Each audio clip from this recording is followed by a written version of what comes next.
On October 7th, Bloomberg reported that an unnamed U.S. official revealed that the U.S. has been conducting various military simulations to prevent the Chinese Communist Party, or the CCP, from invading Taiwan by force, and that the White House is even planning an emergency response plan for TSMC, considering sending a special plane to help evacuate its chip engineers so that the TSMC model can be replicated in other safe places. One potential option is for Washington to try to entice TSMC workers to relocate to the U.S. on the last planes out. The U.S. would consider evacuating Taiwan's chip engineers in a scenario that involves a full invasion. The report said, at the extreme end of the spectrum, some advocate that the U.S. make clear to China that it would destroy TSMC facilities if the island was occupied in an attempt to deter military action or ultimately deprive Beijing of their production plants. Such a scorched earth strategy scenario was raised in a paper by two academics that appeared in the November 2021 issue of the U.S. Army War College Quarterly. That's not something under consideration. Still, some former officials with ties to the Pentagon want the Biden administration to devise such a plan, arguing that there would be no other option in an invasion scenario. Taiwan's Ministry of Economic Affairs responded to the above news by saying, "The U.S. government and we have a consensus that we should safeguard Taiwan's security and peace in the Taiwan Strait, as well as the resilience of semiconductor industry cooperation between Taiwan and the U.S. The media reports cited today are the views of a few commentators and not the views of the U.S. government." Wang Meihua, Taiwanese Minister for Economic Affairs, said on a visit to the United States on October 11th that if Taiwan remains safe, global supply chains of vital semiconductors would also be secure. In fact, people with different views have been debating whether TSMC is a shield or a threat to the people of Taiwan. The 20th National Congress of the CCP will be held from October 16th to the 22nd. It is widely believed that CCP leader Xi Jinping will be re-elected for a third term as CCP's chairman and may even continue his term in the future. As a result, Xi, who is in charge of the party, government, and military, will have his power solidified with little worries, in which case the risk of a Taiwan invasion in the next few years will have increased dramatically. Although public opinion polls showed that most Taiwanese believe that the PLA is unlikely to invade Taiwan in the near future, many analysts believe that the risk of a communist invasion is imminent and that the PLA may invade Taiwan in 2024 or 2027. Taiwan is the heart of the global semiconductor industry. TSMC is the world's leading foundry and has surpassed Intel in terms of technology, market value, and profitability. Like the rest of the world, China relies on these chips to produce products such as iPhones, advanced computers, and automotive components. China is eager to realize its national strategy for homegrown semiconductors, but its development of advanced semiconductor manufacturing technology is stagnant.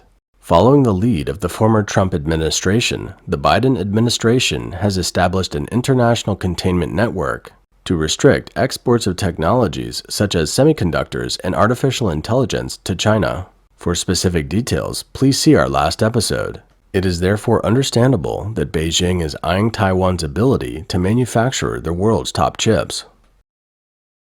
Chen Wenling, a well-known Chinese economist and chief economist of the Center for International Economic Exchanges, a Chinese think tank, seemed to have spoken Beijing's mind on May 30th of this year.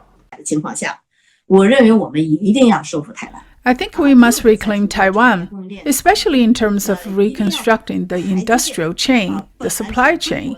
So we must take TSMC, which is a Chinese company, back to China, because it is now speeding up the transfer to the United States to build 6 plants in the United States. So we absolutely cannot let them realize all the transfer goals.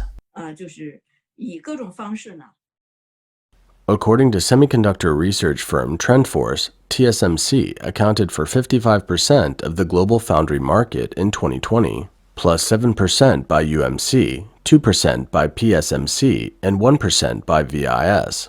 Taiwan manufacturers alone accounting for 65% of the global foundry market. Among them, TSMC's advanced process products, ones that are below 10 nanometers, accounted for up to 92% of the world. The total contribution and added value of Taiwan's semiconductor-related industries are expected to account for 13% of Taiwan's GDP in 2022, an increase of 2% over the 11% share in 2021. In an interview with Morris Chang, the founder of TSMC, who was featured on CBS TV on October 9th, when the situation in the Taiwan Strait was mentioned, he said that Taiwan's chips were supplied to many countries around the world, and that Xi Jinping would avoid attacking Taiwan if he valued economic prosperity. He said, if there's a war, it would be destroyed. Everything will be destroyed. President Tsai Ing-wen also expressed her great concern for Taiwan's semiconductor industry during her National Day speech on October 10th in the Republic of China.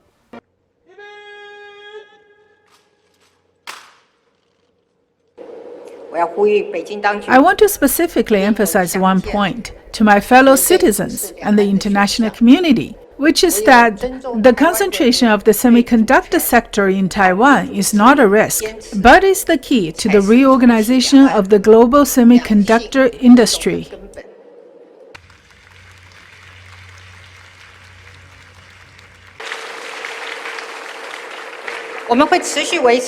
We will continue to maintain Taiwan's advantages and capacity in leading-edge semiconductor manufacturing processes, and will help optimize the worldwide reconstructuring of the semiconductor supply chain, giving our semiconductor firms an even more prominent global role.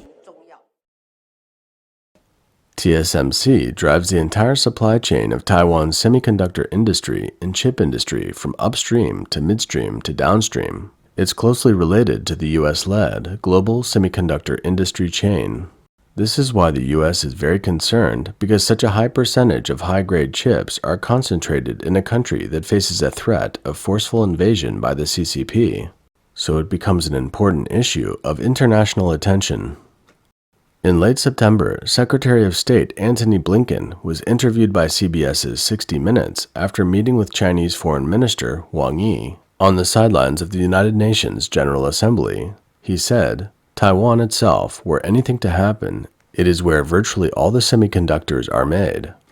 One of the reasons we're now investing so heavily in our own capacity to produce semiconductors here in the United States. We design them, but the actual production is done in a handful of places, and Taiwan produces most of them. If that's disrupted, the effects that would have on the global economy could be devastating.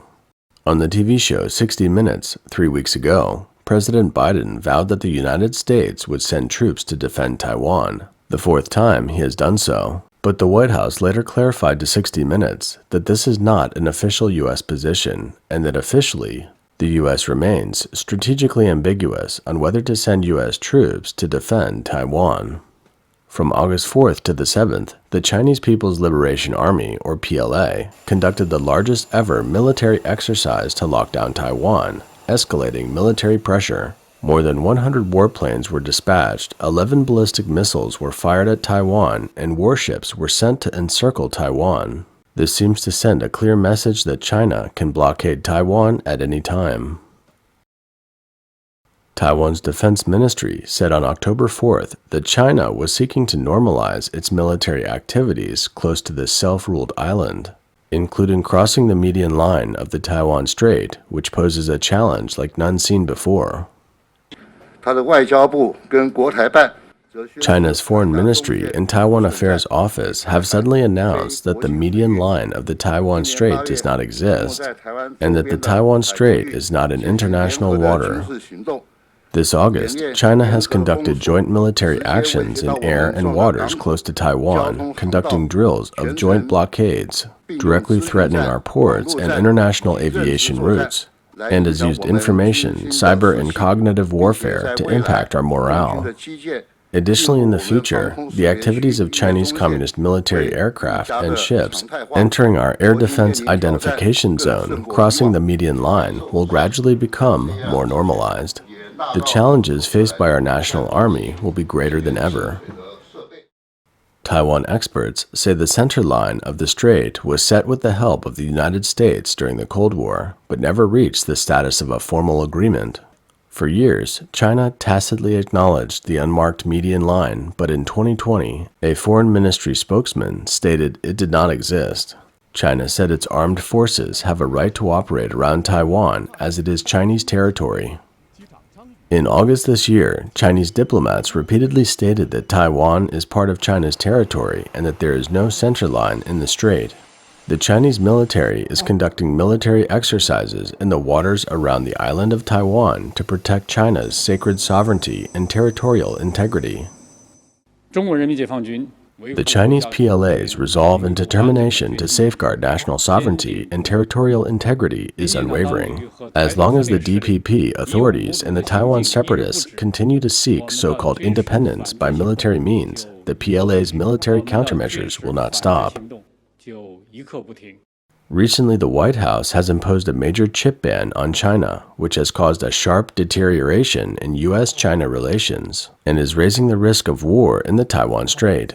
U.S. Vice President Kamala Harris had said earlier on that China was undermining key elements of the international rules-based order, adding that Washington would continue to deepen its unofficial ties with Taiwan.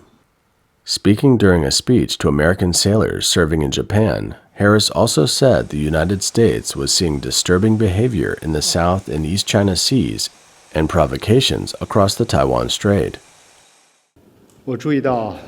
I noticed that U.S. Vice President Harris also mentioned during her visit to Japan that China is undermining the rules-based international order. We urge the U.S. side to earnestly fulfill its commitments, return to the 3 Sino-U.S. joint communiques, and the One China principle, reiterate the One China policy, and clearly express its opposition to all kinds of separatist activities for Taiwan independence. Taiwan has been taking monthly inventories of critical supplies like food and energy in case of a conflict with China.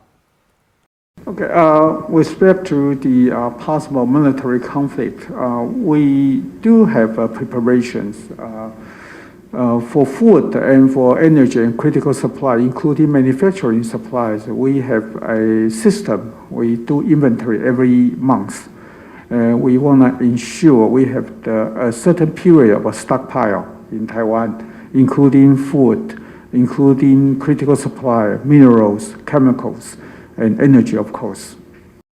Resource-poor Taiwan aims to generate more electricity from LNG in the shift away from both coal-powered and nuclear plants, and is building a massive new LNG terminal off its northwestern coast. From the surface, Taiwan's semiconductor exports to China are highly concentrated. According to government statistics, Taiwan's exports of semiconductor products to mainland China, plus Hong Kong, totaled over $68 billion in 2021, accounting for 60.4% of Taiwan's total exports of semiconductor products to the global market.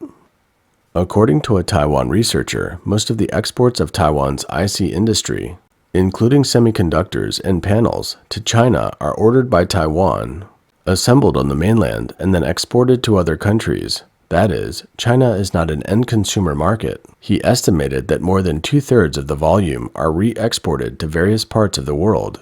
He believes that Taiwan's reliance on the Chinese market is overrated in part, as China's status as the world's factory fades and the production supply chain gradually shifts to Southeast Asia.